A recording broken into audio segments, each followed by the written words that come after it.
my friend. I'm a man from Africa and I have to understand the historic from Africa. I understand you very well. Surviving is everywhere. You can be in overseas, you can survive. You can be to Cairo, you can survive. So a living, you can make a living anywhere.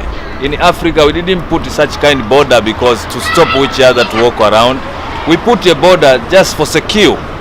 To know this country end here and this country end here. But it's not like to put a border is to cross other people, they mustn't walk around in the continent. The continent is free and it's for everyone. If today you call me Kwiri, how are you going to call white man?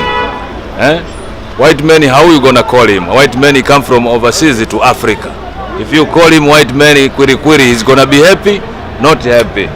So it's the same kind. The people who say Kwiri, it's the people who they don't have more comprehension, because we go to South African people everywhere in Africa, they walk on the continent and nobody call them such kind of names. I come from Tanzania straight to South Africa, but come learning how my African brother they live, how they survive. I also teach them what I'm doing from Tanzania and I bring it to South Africa and to say this is what I'm doing in Tanzania and this is what he make me living. This is my living. So for me, I grew up with a stepmother, which it was another level, because when I used to come from school, is no food.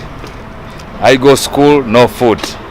So for me, I used to be a child, like a street child, because most of the time, for me, I'm going school without to eat, and I come back again from school, no food. So it was tough for me to listen to a teacher in the class when I'm a hungry man. And I always believe the old people, they say a hungry child is not easy to understand something in the class. When I come from school, I always walk around on the trees of mango trees or orange trees and hit trees somewhere there, mangoes, eat mango. I must wait until around 8 my daddy when he come from work, and it's the time me I eat in the house. My father is always reacting like there's nothing happening, because when things is happening always, that woman, she don't do that such kind of things when my father is around. So she's doing that when my father is not around. And when I explain to my father don't believe that. He think like I make a joke or I make a plan to make a fighting with his wife. But that was really what was happening. I used to go eat by neighbors, by uncles, somewhere far, walk around, collecting some scrap and go sell it on the scrap yard, something like that, walking around, helping the people. Somebody's got a big house, I say, can I clean this house? And you look after me. That she cry when I bought the present. I dry his tears and to say, my stepmother, don't cry. And I didn't want to reminding her to say, Mommy, you didn't want to give me food when I was young. I didn't want to say, Mommy, you used to be a wrong mommy or not a good mother because you didn't raise me nicely. I forgive her.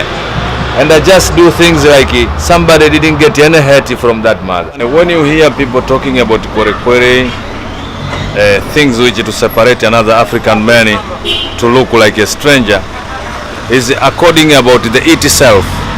Because the itself, they plan things which to make another poor people to fight. If you don't teach one another, and so many things is gonna go worse. So just why we have to take the message to say, teach one, each one. We need to encourage one another. Day after day, there are a lot of things which is new in the world. Each one, teach one. We need to teach one another good things.